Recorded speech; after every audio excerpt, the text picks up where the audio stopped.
Welcome to Factorio Launch Recap. My name is Nila, so this is the recap of my Twitch Let's Play. This is the 6th episode, that means the 6th week of the summary of what is going on over on Twitch. I am streaming, if you are not aware, I'm streaming a Let's Play over on Twitch. This is every Tuesday, Thursdays and Sundays at 8 PM Central European Time. The address is twitch.tv/Nilas, link in the description below. So, this is the 6th episode, and we are... what we've done, this is where we started off the previous week, so let's just go into the details of where we started off the week. We started off the week with a beautiful design here of the science module. This science module is designed to deliver 200 science per minute. 200 science per minute, yes. So 5 of those will give us the good old 1000 science per minute. But, yeah. We have one of these. It has been meticulously designed and scaled and all that, but it has not been tested. So at this point, the first thing we obviously want to do is start hooking up things here so that we can test it. Now what we do have, we also have a lot of attacks coming from out here. So first objective is to test it, and then when we test it and we've seen that it's working, then it's about installing it. Now we also of course need to make sure that we continuously fight our biters that are approaching from all sides, and one of the things that I want to do is I want to start pushing out the radar areas, so that, for example, this area here and all of this, basically all around, like this area here, since there's no more attacks coming in here, this has been nice and quiet. This one's also nice and quiet, except for that one. But, you know, if we can push it out so that we have sort of more of a clear location where they come in, that would be really nice and give us more time to build and less time to just panic and run around.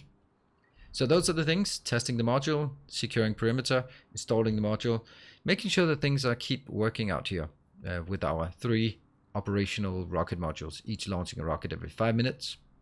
So let's have a look and jump forward in time to the next episode. And here we are. We've now, as you can see, we've moved a bit forward. What we have done is we have built a number of locations out here so we get coal. You can see the way we are doing it. It's only one of those that are actually enabled, and they're going to /X because that's the test one we've built. And as you can see, we are doing direct mining. It's working okay, but we have to make sure that when things run out that we catch that issue. And the great thing is that when we build one of these, we're actually not just building it for... Normally when you tap a mining depot, then you go, okay, this is the mining depot, and now it's available to maybe 1 location. But in this case, we've already prepared it for the future for 4 locations, 0, 1, 2, 3. And also the same as for stone. Not so much for iron though, because we're going to need 2 of these. We have 4 trains of iron coming in here at any given time, because we need so much iron inbound. And it is quite deliberate that I'm not using all 4 of these stations at the same time, because that would mean that I could get 4 trains into the science module at any given time, and I don't want that. I want them to come sort of staggered, so that when this one goes in, the next one starts filling up. And it's probably not going to be totally fine at this point. We are only at mining productivity 17, but when we get up to like 50 or something, it'll be easily doable. 50, yeah, I know. It's going to be a while, but it's happening. Let's go back to our module, because this is where the magic happens. So what we are seeing here is I can already see one of the problems that we encountered. I only have storage locations for iron, not for copper. So copper is offloading directly into the exopriators, but not anywhere further than that. That's definitely not a thing that works. We can see here. Also, you can see how unbalanced it is. It's 3.2 red, 3.1 green, but only 156 purple signs. So just firing it up is not enough. We will also figure out why it's not working. And you can see here the issue. The issue is simply that this is barely working. Because, well, it does have enough steam, but it's just, for some reason, it's just not keeping up here. This one, you can see this outputting. This one is... these 3 are always working. So definitely need to do something about this. I think we need to scale this up just a bit more to make sure that we don't get these stuck, because these are actually idle sometimes. Let me just go out of this. Hold on, there. Okay. Not idle, not idle. Yeah, they're idle because of lack of that one. So what we're seeing here is that we are not getting enough fuel to keep these flowing with the rocket fuel. You can see here every time there's a rocket fuel. Okay, there's a bit of rocket fuel going in. And because this one is not working, we're simply not getting enough steam in here. And that sort of slows. If we don't have enough steam, we slow down the oil production. If we don't slow down the oil production, we're also slowing down the amount of fuel we get, and that's that's a bit of a death spiral here. And that's really something we need to take a look at. Also, I know that one train will probably run out because this one is not requesting. The other ones are requesting, but you know, this is the point of testing things, so that we find errors, and those are the things that we are spending the episode and the next episode on fixing those. In the grand scheme of things, yes, it's working. Something is happening here. It's nice to see. It's also like really nice to see from the map view. You can see, yes, working, not working at all. So this one must be missing something. Why is this one not working? Well, it's not. It has run out of copper. So we can take a look at the copper. Go over here and take a look at why is the copper so dead. Is it just slow, or is it because it's starting to run out? And that's the, see this one. Nothing is coming into the last one. Nothing is coming into this one. Also biters, yeah, they're still around. They're still coming in. Oh my god, look at that. Look at that, just munching away. Yeah, so always keep this one going. Another thing that we haven't started doing yet, because we've been focused on testing this, is that I want to expand this one out in this direction, so that there is an equal distance between this one, that one, that's 12 city blocks between, and then I'm gonna have 12 city blocks in here, and then I'm gonna bring it up at that location.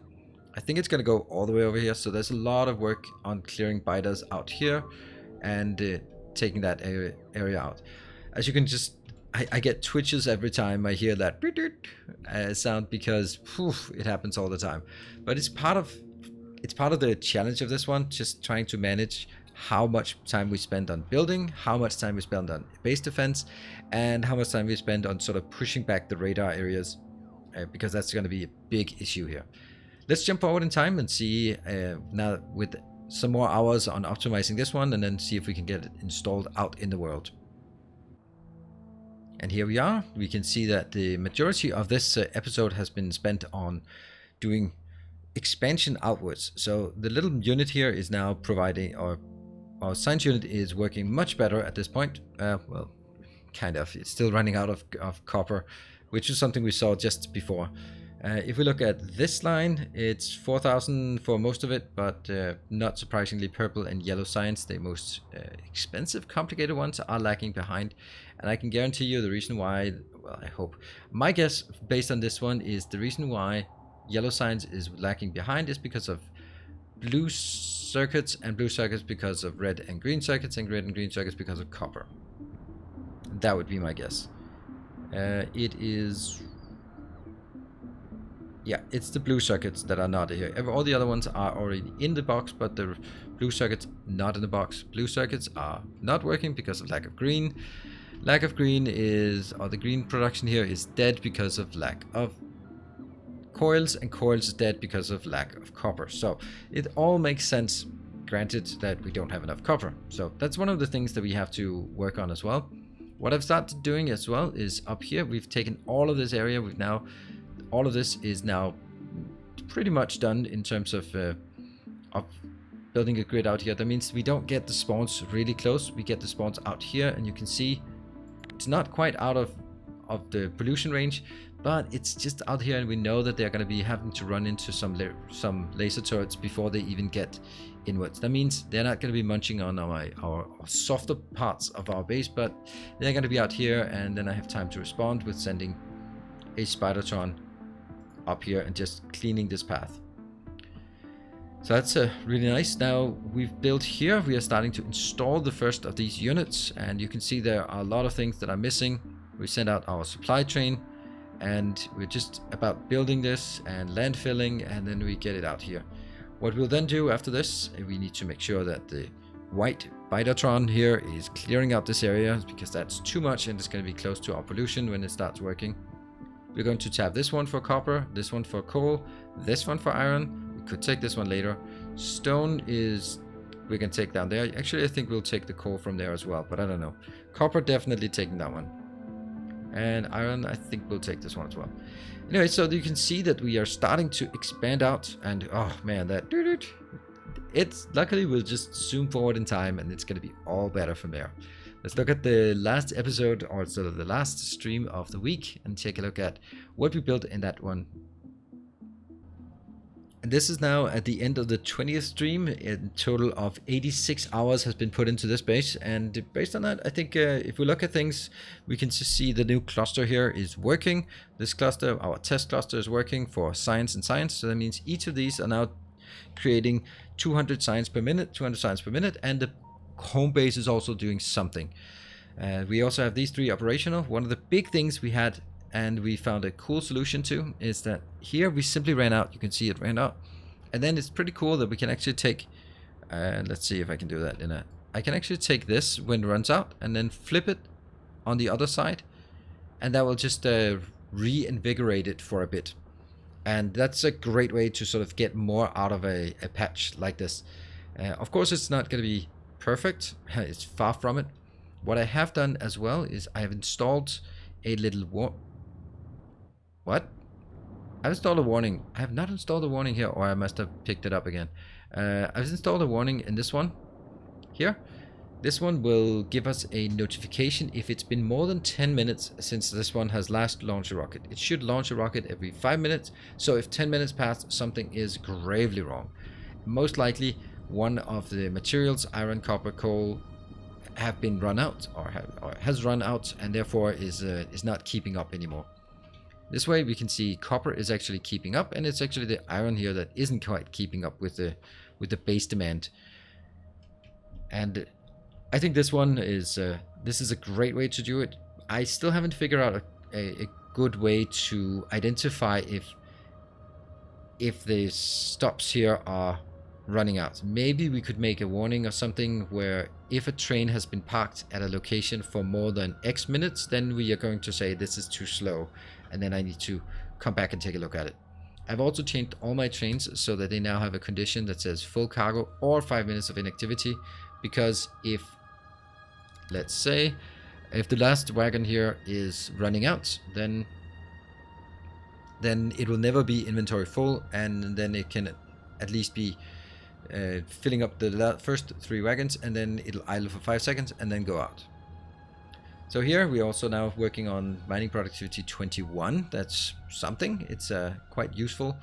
And as we get closer, the calculations said that at mining productivity 25, this should be self-sufficient and keep these running all the time. So we're kind of getting closer to being self-sufficient on that. Aside from this, well, this one is working flawlessly. Our next operation, or our next build, is actually making sure that now we are building too much science.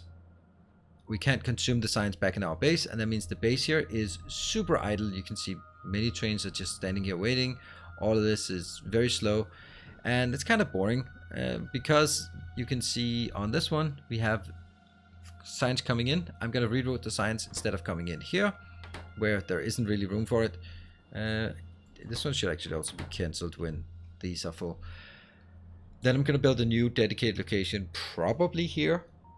I don't know. I think that this might be the location. Build a nice giant science station where all of it comes in. It makes sense if it's here, because I'm going to get all the rocket modules on this side and all of the science modules on this side. So what we're going to do next time is build a dedicated science location, start expanding out in this location, maybe also start wrapping it up on the top side as well, so that it's going to be more of a giant square with one big line here, one big line here, and then sort of our starter base in the middle. Now, if I do that, I kind of want to define it as the same distance, but I don't know if that's a good idea. It's probably not a good idea to make it all the way up, because that's going to be all the way up here, which is like a giant area. On the other hand, if I do that, then we have secured a lot of things inside our tracks, and that means we can suffice with protecting the outside. Also, this one, yeah, it took a bit of time to clear it, but what this means is now I'm never going to get spawns in here, which also means that our core of the base, even though it has walls around it, is pretty much safe at this point. Last note on power. Power is doing great. There's nothing really to consider about this.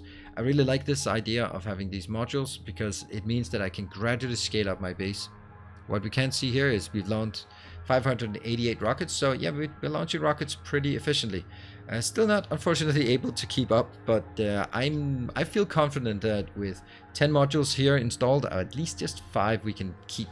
With 5 modules, 5 rocket modules, we can keep it at a balance, and with 10 rocket modules, I can start grinding away at the number of rockets I need to launch. So that's I'm sure we can make it, and it's going to be a big base, and this is why I've chosen to do this mining here. This is not because I think it's better. This is exclusively because it uses fewer moving parts, and fewer moving parts means that it can scale to a much bigger size. Stuff like this has so many moving parts, and all of these half full belts. Well, now a train, when it leaves, it actually everything sort of kicks into gear, and that starts draining a lot of calculations. So the reason why I'm doing this, and I don't think I made it clear in the previous episode, is not because I think it's more better. It's more just more performance optimized, and that's why I do it. It's a long-term thing, and it'll be better when we have higher mining productivity, and we'll get higher mining productivity now that we are able to scale up science. We'll be up to about 500 science per minute with these 2 active plus my main base, or starter base, and then we can just start going out. We want 3 of these. That's the next target, 3 of these, so that we match the amount being done here. So that's basically the summary of the last week on Twitch with this series. I am so loving this series. It's such a good time. The balance of always having biter attacks, and they're always sort of coming in at the most inconvenient time. It's really cool, but it's not overwhelming.